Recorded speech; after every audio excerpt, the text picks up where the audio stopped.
Hello friends, आज के video में हम लोग बात करेंगे Iran, Israel and plus USA के वार के बारे में। और हम लोग समझेंगे कि आगे क्या हो सकता है एंड हमें कल क्या करना चाहिए, क्योंकि सबसे इंपॉर्टेंट है कल का दिन।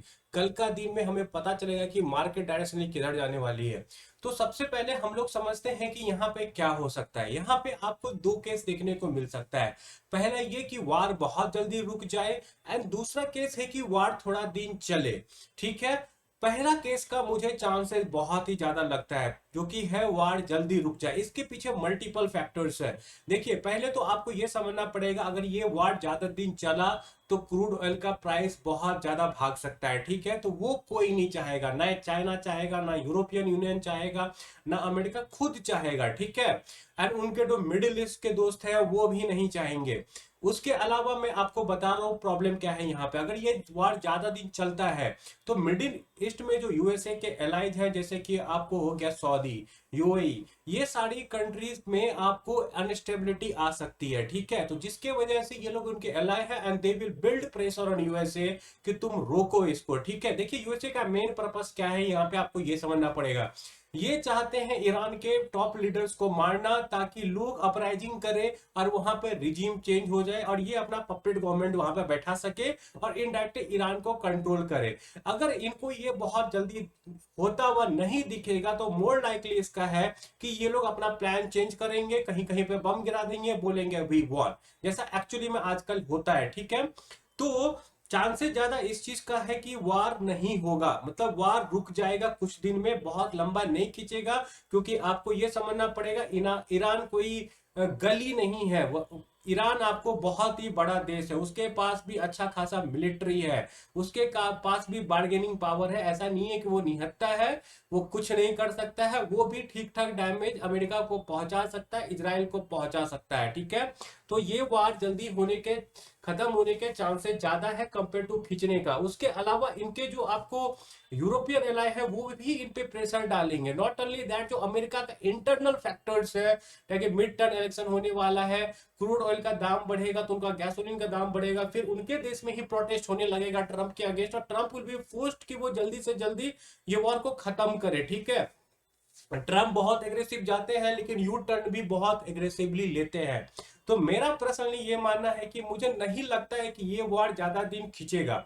देखिए, वर्स्ट यहाँ पे क्या हो सकता है कि ईरान आपको स्ट्रेट ऑफ हॉर्मुज को चौक कर दे। ठीक है, अगर उसको चौक कर देगा तो वहां से आपको क्रूड ऑयल का निकलना थोड़ा सा बंद हो जाएगा। वो समथिंग अराउंड 25% आज के टाइम पे कंट्रोल करता है। ठीक है, तो क्रूड का दाम बढ़ेगा, आपको ट्रेड में प्रॉब्लम होगा, ट्रेड में डिलेस वगैरह होंगे, ये सब अलग जगह है। लेकिन आप सोचिए, क्या ईरान प्रैक्टिकली ऐसा कर सकता है वार के टाइम पे? क्योंकि ईरान अपना अपना खुद का तेल भी वहीं से सेल करता है ना चाइना को। आपको ये समझना पड़ेगा, उसका ज्यादा जो तेल से कमाई आता है वो चाइना से आता है। ठीक है, तो अगर उसको ये वार लड़ना है तो उसको फंडिंग चाहिए। फंडिंग उसको कैसे मिलेगा? चाइना से ऑयल बेच के। ठीक है, तो वो खुद स्ट्रेट ऑफ हॉर्मुज को ज्यादा दिन तक चोक नहीं कर सकता है, मे बी 4 5 6 आवर्स, उससे ज्यादा नहीं। ये वार से हो क्या सकता है? अगर रीजनल वार बन जाए, यूएई वगैरह में आपको वार होने लग जाए, सऊदी में वार होने लग जाए, तब प्रॉब्लम है, तब लंबा टाइम तक प्रॉब्लम हो सकता है। अदरवाइज 2 3 दिन में वार खत्म हो जाएगा मोस्ट लाइकली, और सब कुछ स्टेबल हो जाएगा। क्योंकि दुबई अभी फास्टेस्ट ग्रोइंग इकोनॉमी है, सबसे ज्यादा लोग वहीं जा रहे हैं। तो ऐसा नहीं होने देगी, कोशिश करेंगे सबके सबकी जल्दी स्टेबल किया जाए। ठीक है, मेन इनका पर्पस यही है कि ये लोग वहां पे अटैक करें, 2 3 लीडर को मारे, डराए और सरेंडर करवाए अपराइजिंग करवा के। जो देखिए आगे क्या होता है, चांसेस कम ही है। ठीक है, लेकिन हमें देखना पड़ेगा, मॉनिटर करना पड़ेगा, we never know what will happen next. ठीक है, तो ये रहा पहला केस कि यहाँ पे वॉर जल्दी खत्म हो जाएगा। जल्दी खत्म हो जाएगा तो मार्केट में क्या होगा, 1 2 दिन का पैनिक होगा। ठीक है, मान लीजिए मंडे को, ट्यूसडे को तो बाजार बंद ही है, वेडनेसडे को थोड़ा बहुत गिरेगा, देन अगेन रिवर्सल स्टार्ट हो जाएगा। ठीक है, एंड सेकंड केस होता है कि वार प्रोलॉन्ग चले। वार प्रोलॉन्ग चलेगा तो दिक्कत होगा, वार प्रोलॉन्ग चलेगा तो उसमें भी आपको बहुत सारे सिनारियो बनते हैं। ठीक है, क्या वार सिर्फ ईरान तक सीमित है या फिर मिडिल ईस्ट के बाकी कंट्रीज पे भी जा रहा है? जैसे कि यूएई में जा रहा है, सीरिया क्या बोलते हैं उसको, सऊदी अरब में जा रहा है, ऐसी ऐसी कंट्रीज में हो रहा है कि नहीं, आपको ये भी देखना पड़ेगा। इराक में भी हो रहा है कि नहीं, कितना मिडिल ईस्ट की कितने कंट्रीज इन्वॉल्व है। अगर सिर्फ ईरान तक इन्वॉल्व रहेगा तो हमें उतना फर्क नहीं पड़ेगा। ठीक है, आपको हमें ज्यादा तब फर्क पड़ेगा जब पूरा रीजन में ही कॉन्फ्लिक्ट होने लगेगा, तब तेल का दाम बहुत ही ज्यादा बढ़ जाएगा। और तेल का दाम 90 80 90 डॉलर तक रहे तो वो कंट्रोलेबल होता है। लेकिन 120 30 पहुंचने के लिए आपको ये समझ लो कि बहुत ज्यादा टेंशन वाला माहौल चाहिए। अचानक से बहुत ज्यादा स्पार्क होना चाहिए, आपको कुछ ट्रेड रूट बंद होना जाना चाहिए, कुछ ऑयल जहां से निकाला जाता है वहां पे आपको क्या बोलते हैं मिसाइल गिराए, उसको बर्बाद कर दिया जाए, तब ऐसा चांसेस होगा कि 120 130 डॉलर जाएगा। अगर 80 90 तक रहता है क्रूड का दाम तो चलेगा, ठीक है, आप ये बात समझो, 80 90 डॉलर तक रहेगा। तो दूसरा केस जो है प्रोलोंग्ड वार वाला, उसका चांसेस कम है। लेकिन अगर वो हो भी गया और उसका स्केल आपको ईरान तक सीमित है तो हमारे लिए उतना फर्क नहीं पड़ता है, हमारे लिए 2 3 दिन का होगा। लेकिन अगर पूरा मिडिल ईस्ट इन्वॉल्व हो जाता है जिसके चांसेस बहुत ही कम है, नैरो चांसेस है, तो हमें दिक्कत है। ये कुछ दिन का बात है, जस्ट होल्ड ऑन। उसके बाद हम लोग आगे देखेंगे क्या करना है। अभी के लिए short term panic, I know कि बहुत लोग फ्रस्ट्रेटेड है, बहुत दिन से मार्केट में बैठे हुए कि अब पैसा बनेगा अब पैसा बनेगा, कुछ ना कुछ हो जाता है कि मार्केट ऊपर नहीं जाता है। Even most of the trade company आज के टाइम पे फॉरवर्ड पीओ 10 12 पे ट्रेड कर रही है, लेकिन हमारा पैसा नहीं बन रहा है। देखो दोस्त, मार्केट में पैसा बनाना इतना आसान होता है ना तो सभी पैसा बना चुके होते हैं आज के टाइम पे। मार्केट में पैसा बनाने के लिए 3 चीज बहुत इंपॉर्टेंट है। पहला है पैसा, पैसा तो सबसे ज्यादा इंपॉर्टेंट है। देन आपको पेशेंस एंड सेकंड है हिम्मत चाहिए। हिम्मत चाहिए अपने पोर्टफोलियो को -5% देखने के लिए। कल हो सकता है कि वैसा दिन हो कि आपको आपका पोर्टफोलियो -5% देखना पड़े, तो गेट रेडी। एंड मैं तो बोलूंगा मत देखो पोर्टफोलियो भाई, क्या फर्क पड़ता है, पोर्टफोलियो मई में देखना, सीधा अप्रैल में देखना, अप्रैल में रिजल्ट वगैरह आएंगे तब देखना, तब तक सब कुछ मोस्ट लाइकली नॉर्मलाइज हो चुका होगा, मत देखो कल पोर्टफोलियो, ठीक है। तो पहला केस आप समझ गए, वार जल्दी रुक जाएगा, वार जल्दी रुक जाएगा 2 3 दिन में तो वैसे ही सब कुछ सॉर्ट हो जाएगा। दूसरा क्या केस है कि वार जल्दी ना रुके, वार थोड़ा चले, उसमें भी 2 फर्दर केस है कि एक अगर पूरा मिडिल ईस्ट में लग जाए, रीजनल वार हो जाए तब प्रॉब्लम है, तो वो मैसिव प्रॉब्लम है जिसका चांसेस नेग्लिजिबल है, क्योंकि बहुत ज्यादा बैकिंग है वहां पे, यूएस यूरोप उनके एलाइज है, दे वांट वांट कि ऐसा कुछ हो, उनका भी तेल वहीं से जाता है यूरोप वगैरह का, चाइना वगैरह का, तो इतना ज्यादा माहौल बिगड़ने से पहले समेट लिया जाएगा, ठीक है। ईरान कोई बच्चा देश नहीं है। एंड थर्ड क्या है, प्रोलोंग हो और ईरान में चले, ठीक है, तो उस केस में भी हमें कोई प्रॉब्लम नहीं है। तो मोस्ट लाइकली मुझे लगता है कि चीजें कुछ टाइम में सेटल हो जाएंगी। और अब हम लोग बात करते हैं कि हम लोग करे क्या, कल क्या हो सकता है। देखिए कल में ना यहाँ 2 केस होगा, या तो मार्केट को कल नीचे तोड़ के निकाला जाए, क्योंकि पता है कि पैनिक मचा हुआ है, रिटेल इन्वेस्टर के बीच में पैनिक मचा होगा, तो कल ऐसा किया जाएगा कि मार्केट को नीचे खोला जाएगा, ताकि ताकि रिटेल इन्वेस्टर बहुत डर जाए और अपना सारा माल बेच दे फंड हाउसेज को, ठीक है। और नीचे खुला तो इसका मतलब समझना कि एफआई प्लस डीआईएस बाइंग का समाने वाला है, जब आप डेटा देखोगे बाद में जाकर। तो यहाँ पे क्या होगा, एफआई एंड डीआईएस कल हो सकता है कि नीचे खोले, मार्केट को नीचे खोल के भरे, पैनिक सेलिंग क्रिएट करके। तो कल मार्केट 1.5 2 घंटे बाद लॉग इन करना, डेट्स ऑल, उसके बाद देखना क्या होता है।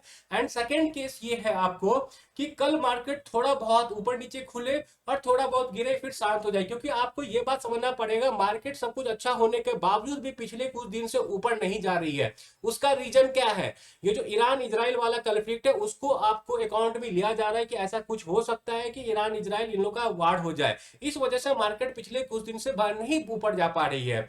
तो हो सकता है ज्यादा नीचे जाए भी ना, लेकिन आपको यह समझना पड़ेगा कि करना क्या है। पहली बात तो देखो, कल मार्केट अगर नीचा खुला तो छोड़ दो, कुछ मत करो, पैनिक सेलिंग करना ही नहीं। सबसे इंपॉर्टेंट है क्या आपके बिजनेस को फर्क पड़ रहा है, आपका कंपनी का कोई बिजनेस है दुबई से, नहीं है तो क्यों डरना। एक बात बताओ, यहां पे कल अगर कोई रिन्यूएबल कंपनी गिरी तो ये क्या आपके लिए खराब बात है? मैं बताता हूं बिल्कुल ही नहीं है। इससे रिन्यूएबल का जो आज हो रहा है ना, उससे रिन्यूएबल सेक्टर को और पुश जाने वाला है, ये समझो। क्योंकि कल फिर रियलाइज होगा कि साला अगर मेरा क्रूड चौक कर दिया तो हमको तो दिक्कत हो जाएगा देश में, अपने देश का बात कर रहा हूं कि अपने को तो दिक्कत हो सकता है, राइट। अगर क्रूड चौक कर दिया तो सरकार को फिर से लगेगा कि नहीं यार रिन्यूएबल जल्दी जल्दी बिल्ड करो, नहीं तो इनका भरोसा नहीं है कल क्या हो जाए कल। क्योंकि हम लोग क्रूड इंपोर्टर है, हमें दिक्कत होगा अगर कहीं से भी क्रूड का चौक किया गया, तो रिन्यूएबल को फर्दर पुश मिलना चाहिए यहां से, आप ये बात समझो। हमारे लिए अच्छा है, बिकॉज आई एम सेइंग कि क्योंकि मेरा ठीक ठाक एक्सपोजर है रिन्यूएबल सेक्टर में आज के टाइम पे,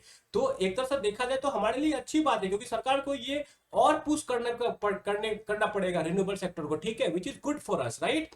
तो कल अगर रिन्यूएबल सेक्टर जाए तो बेचने का मतलब बनता है, कतई नहीं बनता है। यहाँ पे उनमें थोड़ा बहुत फर्क पड़ सकता है जिनका कि आपको तेल में लेना देना है, ठीक है। कच्चा तेल ये लोग मंगा, जैसे पेंट सेक्टर की कंपनी हो गई, देन आपको केमिकल वाली कंपनी होगी उनको जरूर प्रॉब्लम हो सकता है, लेकिन जो रिन्यूएबल वाली कंपनी हो गई, एनर्जी वाली कंपनी होगी, उसको क्या प्रॉब्लम है भाई, उसको कोई ज्यादा प्रॉब्लम नहीं है।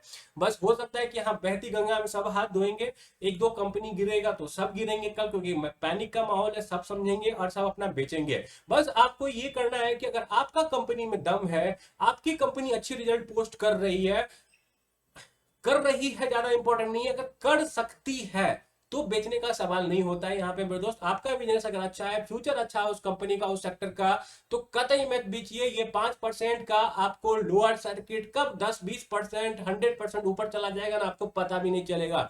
It takes at max 1 month कोई भी कंपनी को डबल होने में, ये चीज याद रखिएगा। तो डरिए मत, कल हो सकता है मार्केट नीचे खुलेगा, बस वेट, तब तक अपना नॉलेज बढ़ाते रहिए, कुछ कुछ पढ़ते रहिए। अब मैं एक चीज दिखाता हूं आपको कि क्या हो सकता है कल। देखिए मैं नॉर्मली स्मॉल कैप या एसएमई वगैरह में ही लगाता हूं, तो मैं निफ्टी वगैरह ज्यादा देखता नहीं हूं, क्योंकि मुझे निफ्टी का सेंस समझ में नहीं आता। इवन मेरा तो कई बार स्मॉल कैप से भी नहीं मिलता है। कभी कभी ऐसा होता है, जैसे मैं फ्राइडे को बता रहा हूँ, स्मॉल कैप 1% नीचे था, मेरा पोर्टफोलियो 1% ऊपर था, लेकिन उससे पहले एक दिन ऐसा हुआ था कि स्मॉल कैप 1% नीचे था, लेकिन मेरा पोर्टफोलियो 4% नीचे था। तो इट्स वेरी वॉलेटाइल, आपको इंडेक्स भी उतना नहीं देखना है, अपना स्टॉक पकड़िए, लेकिन फिर भी मैं बता रहा हूं कहां पे सपोर्ट है, ठीक है। तो पहला सपोर्ट है यहाँ पे 2.25% के आसपास, लगभग 16,527 पे, सेकेंड 4.5%, एंड थर्ड ये थोड़ा आपको देखिए, ये जो यहाँ पे है ना 2.5% के बाद, ये एक बड़ा सपोर्ट है, ठीक है। उसके बाद ये भी सपोर्ट आपको बड़ा है, वो है 4% के बाद, देन आपको 6.5% के बाद, और ये एक मेगा सपोर्ट है यहाँ पे लगभग 10% के बाद।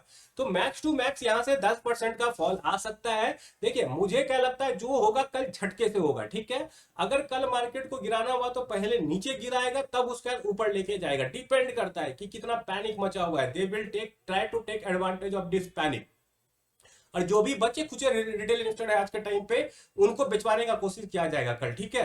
बस आपको ध्यान देना, अगर आपका बिजनेस खराब नहीं कर रहा है तो आपको नहीं बेचना है। ये समझिए, वार छोटे टाइम के लिए होता है, ऐसी जगह में इस तरह की कंपनी के साथ वार छोटे टाइम के लिए होता है। बस रिजीम चेंज कराने का ट्राई कर जाएगा, ऐसा नहीं कि बहुत लंबा टाइम तक जाएगा, चांसेस कम है।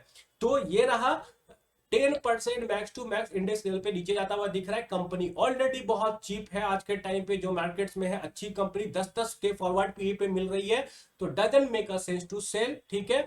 अपना क्या कीजिए, पढ़ते रहिए दूसरे दूसरे कंपनी का बारे में, और देखिए कि सेक्टर समझिए, फ्यूचर में क्या अच्छा हो सकता है वो समझिए। पर हो सके तो कल मार्केट अवॉइड कर लीजिए, सबसे बेटर। अब मैं निफ्टी का भी आपको थोड़ा बहुत दिखा देता हूं।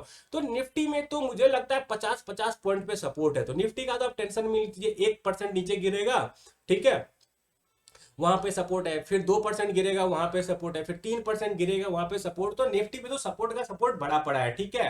मोस्ट लाइकली ऐसा हो सकता है कि कल मार्केट नीचे खुले, फिर उसके बाद माल बढ़ा जाए, उसके बाद ऊपर ही ऊपर जाते जाए, ठीक है, और कुछ दिन बाद न्यूज आए कि ये वार खत्म हो गया, then market will go towards all time high. So my point here is that don't panic. Tomorrow हो सकता है मार्केट नीचे जाएगा, हो सके तो मार्केट 9:30 से पहले खोलो ही मत, उसके बाद खोलो, देखो क्या हो रहा है, ठीक है।